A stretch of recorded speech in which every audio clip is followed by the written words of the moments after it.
to get us started here today and share some remarks about New Americans celebration. Senator Al? Thank you.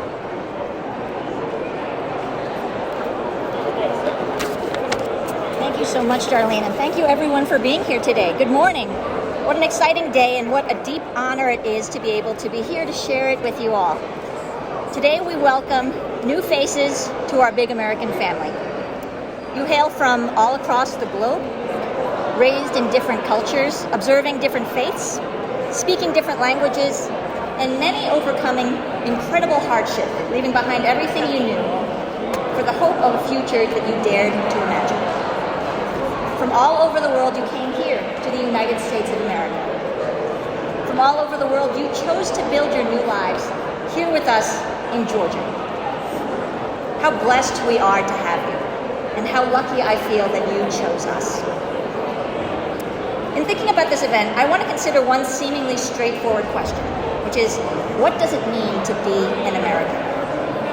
And this actually is a much more difficult question to answer than many would have you believe, because the fact of it is that there is no one way to be an American. There's no one background, there's no one single language, no common story that defines the American experience. But that is the very point itself. Because the remarkable thing about our country is that ours is a nation bound not simply by geography, but by culture or by religion. Our national identity tells us less about who we are, is defined by an aspirational sense of who we can become together. And American citizenship is not a simple fact of circumstance or a gift we are bestowed. American citizenship is a promise that we make to each other. So how do we fulfill that promise? We do so by being full members of our communities. We speak up, we stay engaged, we take care of our neighbors, and we trust that they will take care of us. We assume new responsibilities. We support the causes we believe in. We volunteer at our children's schools. We participate in local government. We make sure we take on our greatest responsibility as American citizens and exercise our right to vote. And we raise our children with big hearts and open minds so that they can become the next generation of new American leaders. My parents, like so many of you and so many of yours, came to this country in search of a better future.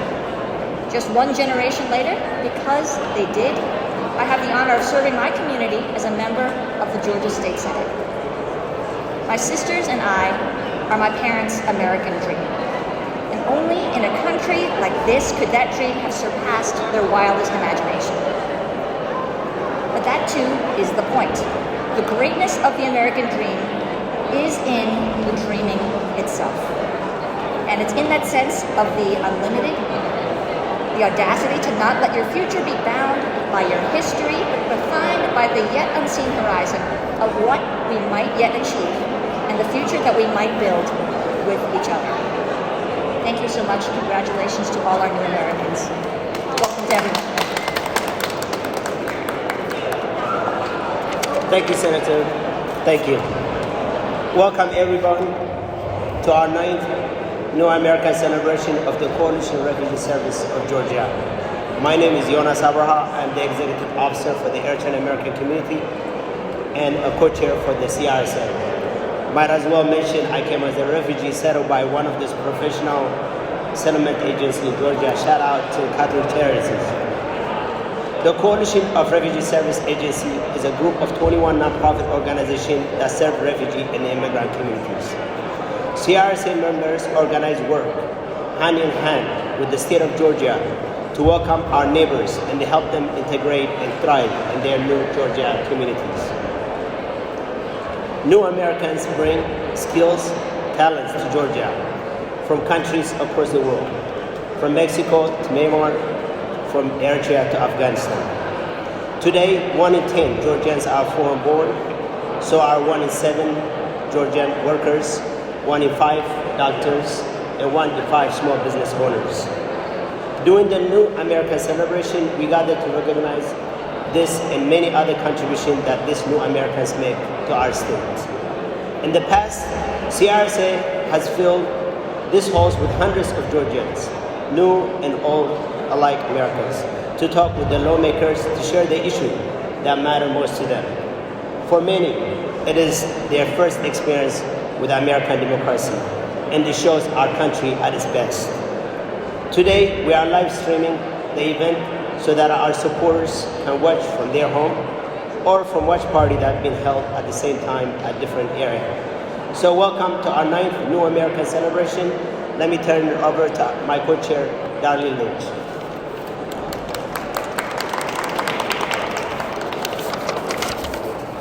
Thank you, Yonas.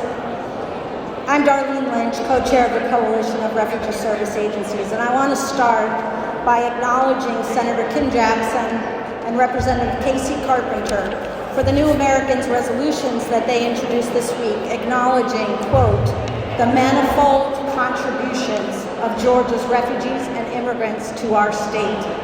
I'd also like to thank the nearly 36 sponsors from both sides of the aisle who joined them, including the majority and the minority leaders of the Senate and Senator Al. I also see Georgia lawmakers and their staff in the audience from the local, the state, and the federal levels. Thank you for coming to show your support today. I'm here today also on behalf of the Big Partnership, a statewide partnership of business leaders and civic leaders who came together to strengthen Georgia's economy by tapping the potential in our new American communities. Today we are witnessing a coming together of Georgians across party lines, across levels of government, across the metro-rural divide, and across every sector of Georgia's economy to recognize the deep pool of talent that Georgia has in these communities and find ways to better integrate these talented individuals into our economy. It all started last year when H.R. 11 was unanimously passed in the House of Representatives to create a study committee to address the barriers that hold foreign-born Georgians back. The bipartisan committee traveled across the state, heard from 18 panels and more than 40 Georgians, including industry leaders and refugee and immigrant doctors, business owners, tradesmen, and students. The report was released in December and acknowledged, 1, Georgia businesses are facing unprecedented workforce shortages with hundreds of thousands of jobs open still in this state. 2, businesses and 85% of Georgia voters agree Georgia needs to develop state-specific immigration reform to meet these workforce needs. 3, too many. Nearly 20% of foreign-born Georgians with a college degree are unemployed or underemployed, costing our state millions of dollars in revenue and taxes. The committee issued 5 bipartisan recommendations. Remove barriers to admission for Georgia public colleges, invest in English learning, streamline occupational licensing, support foreign-born child care entrepreneurs, and incentivize business startup programs with language support. Today we're focused on the first recommendation and 2 bipartisan bills that would remove barriers to college admission and ensure all Georgians can achieve their full potential. House Bill 120, sponsored by Representative Casey Carpenter, would extend in-state tuition benefits to Georgia students with DACA status. Most of these students have spent their whole lives in Georgia and are products of Georgia's public schools, but they have to pay high out-of-state tuition rates. HB 20 would eliminate that barrier that has kept too many talented students from completing their educations and achieving their dreams. HB 932, sponsored by Representative Wes Cantrell, would extend in-state tuition benefits to refugee students as soon as they're resettled in our state. These are young people who were forced to flee their homes due to war and persecution and were resettled here with the help of our state. HB 932 would also apply to those resettled here who risked their lives for the U.S. military overseas, including our Afghan allies evacuated last summer after the Taliban takeover. For all of these young people, Georgia is the only state they have ever called home. We applaud these bipartisan efforts to provide equal access to in-state tuition and make the dream of education possible for them and all Georgia students. Thank you.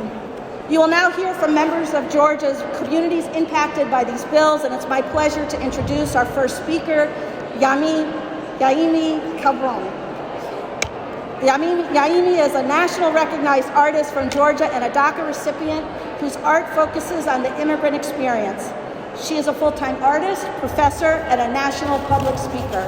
Please welcome Yehimi. Thank you, Darlene. My name is Yehimi, like yay, and me, Cambrón. Thank you for your introduction. It's a tricky one. Good morning, thank you for being here. As someone who became a new American at 7 years old and grew up undocumented in Georgia, I am honored to join you on this occasion. I also have to admit that I came with some trepidation as I was reminded of the first time I was invited here for a celebration 14 years ago. When I was a high school sophomore, I won third place and a $50 prize for an art contest hosted by the Georgia Commission on the Holocaust, and was invited here for a ceremony and exhibition celebrating the winners. In the end, I was told they could not award me the $50 prize because I didn't have a social security number. I walked away with a medal around my neck, a road certificate, and my first real taste of what it meant to be undocumented in Georgia. During the following years, the realization expanded as I navigated the college application process and learned that I would have to pay out-of-state tuition to attend any of my own state's public colleges and universities, my own states. Paying would be impossible. My mom cleaned houses, my dad worked in a Chinese restaurant, and undocumented students didn't and still don't qualify for federal and state financial aid. To add insult to injury, in 2010, the year I graduated high school, the Georgia Board of Regents banned undocumented students from attending the top 5 public universities. With public avenues locked by the state, I turned to private institutions to continue my education. Shout out to Agnes Scott College. I grappled with tuition inequity again as a high school teacher at Cross Keys High School, helping undocumented students in Georgia navigate access to higher education. Based on my own experience, I knew that to help my students, I needed to encourage them to take their talent and their passion to states that would welcome them.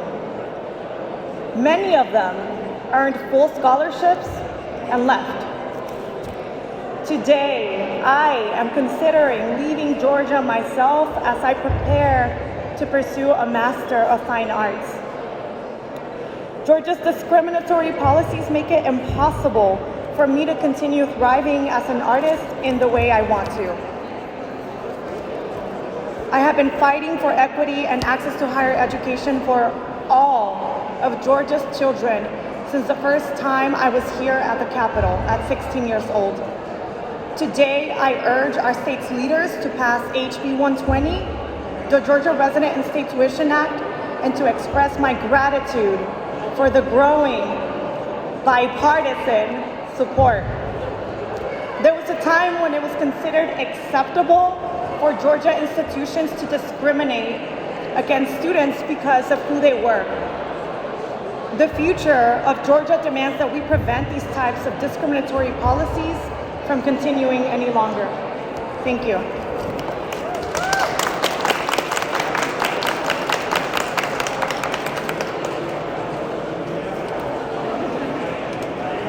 Thank you so much. We really appreciate you for putting yourself out there to help others. It's my honor to introduce our next speaker, Dr. Nassery. Dr. Nassery is a family physician with more than 20 years of practicing in Georgia. She's currently assisting a small group of Afghan women who were forced to make a heroin escape from Afghanistan and have been offered opportunity to resume their education in Georgia. Please welcome. morning. I came to the United States with my family 50 years ago. My father brought us here because there was political instability in Afghanistan, but that's not what he told us. He told us that he brought us here for a chance to get a good education. My father believed that the path to success in this nation and around the world was through studying and education. And I am a testament to that. I attended state schools here in Georgia, graduating from the Medical College of Georgia, and now practice medicine here in Atlanta. We watched as waves of refugees came from Afghanistan because of the history of war in my homeland. Whenever we would meet a new family, my father would sit them down and speak to the parents and the children and say, your first priority is to study and learn. When he saw a young person who was going to go out and get a job to support their family, he was always concerned that once they started making an income and supporting their family, they were not going to go back to school the next year or the years after. He realized, he used to say, when a young person sees a paycheck, they're not going to go back to school. Well, it's more complicated than that. A lot of times in these families, these young people are the only way of supporting that large family. They essentially become the proxy parents because their parents are either older, don't speak the language, or considered unskilled here because they cannot import their credentials with them. So these young people become the breadwinners for those families. And to try to tell them that, oh, a year from now, when you get in-state tuition, I want you to cut back to part-time and go to school. That conversation is very difficult to have when you are supporting a family of 8 or 9 or an extended family of 14. So that is lost potential that happens at that moment. My father believed that then, and that is still true now. I want to take this moment to tell you about what happens when you don't put that barrier in front of a group.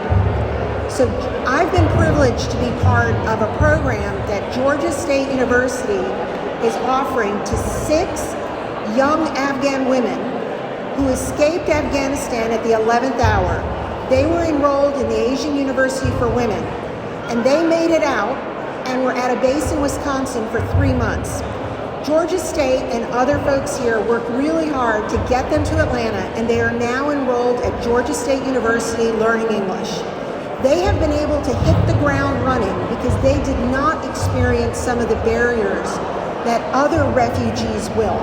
And even so, their path is treacherous.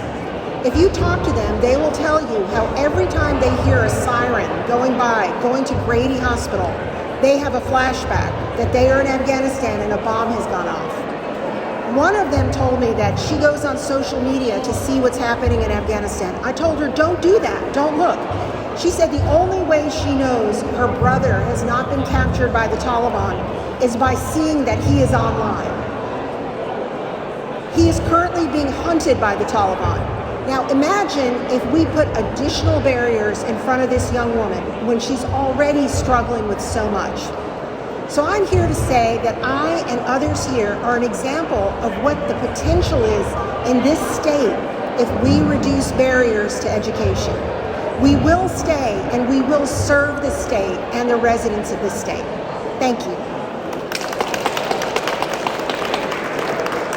Thank you, Dr. Nassery. It's my pleasure now to introduce Salma Gulistani. Until just months ago, Salma attended the prestigious Kabul Polytechnic University, where she studied civil engineering. Her dreams were shattered when the Taliban took over, and her family was evacuated by the U.S., and they now live in Gwinnett County. Welcome, Salma.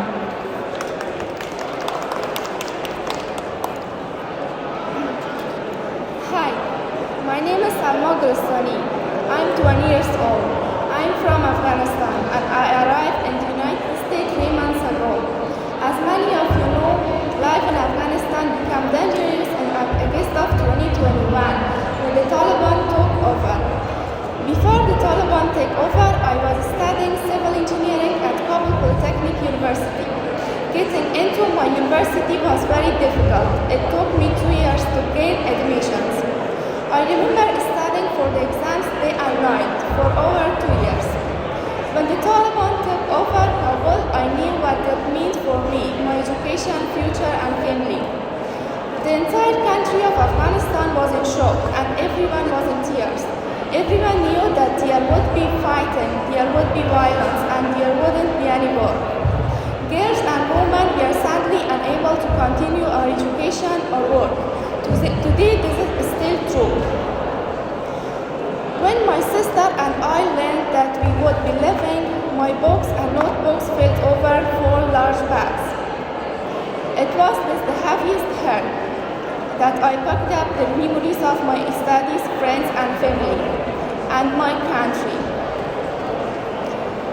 My mother, father, and my baby brother are still trapped in Afghanistan, and not a moment goes by that I don't think about them, worry about their safety, and pray for their safe future. I'm thankful that I'm safe, but it's very difficult. I hope to continue my education here, but unfortunately I'm told I must wait. I must wait for many things. I must wait for my safe arrival of my family members. I must wait for my new friends. I must wait to negative the new place and work around me. I must wait to study. Hopeful one day I will reach my family and my goals, and our country will be free and calm. Thank you.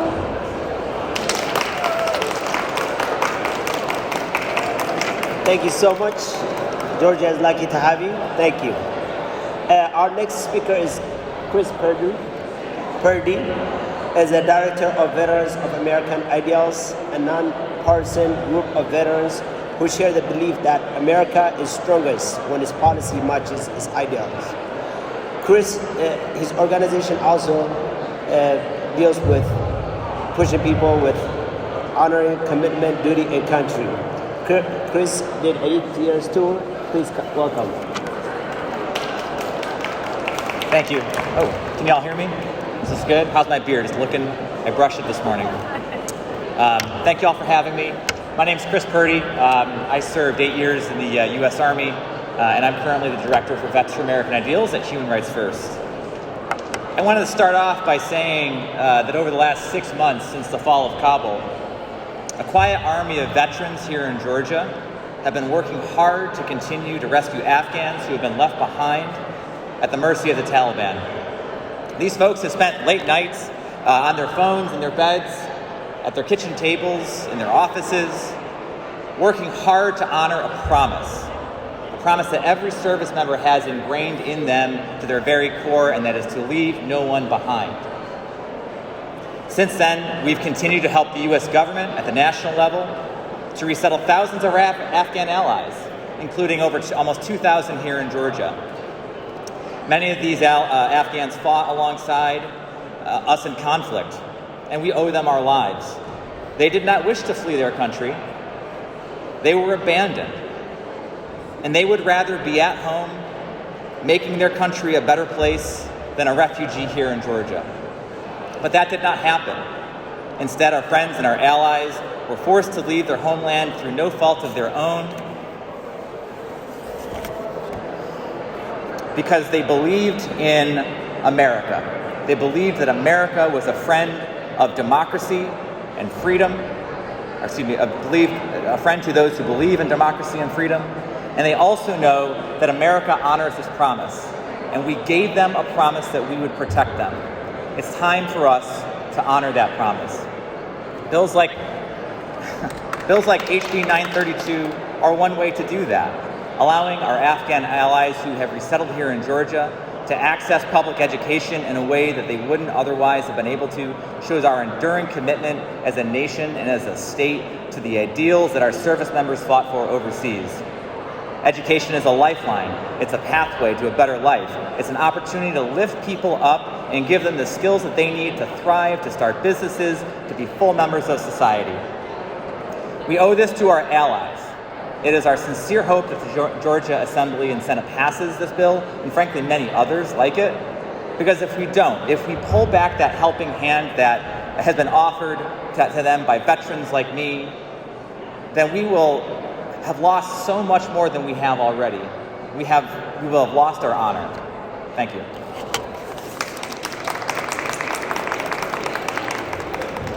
Thank you, Chris. That concludes our press conference today. I want to speak to folks at home. We ask you to help us support HB 120 and HB 932. Call your members of the House Higher Education Committee and look for an email coming your way soon with more information. I'll now take questions from the press if there are any.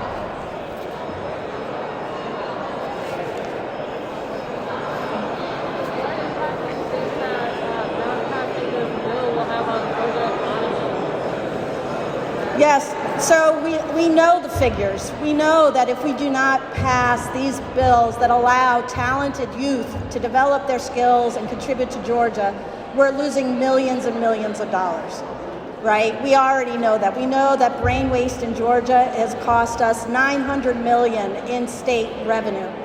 So this is something that's good for Georgia as much as it's good for Georgia students. Any other questions? Thank you all.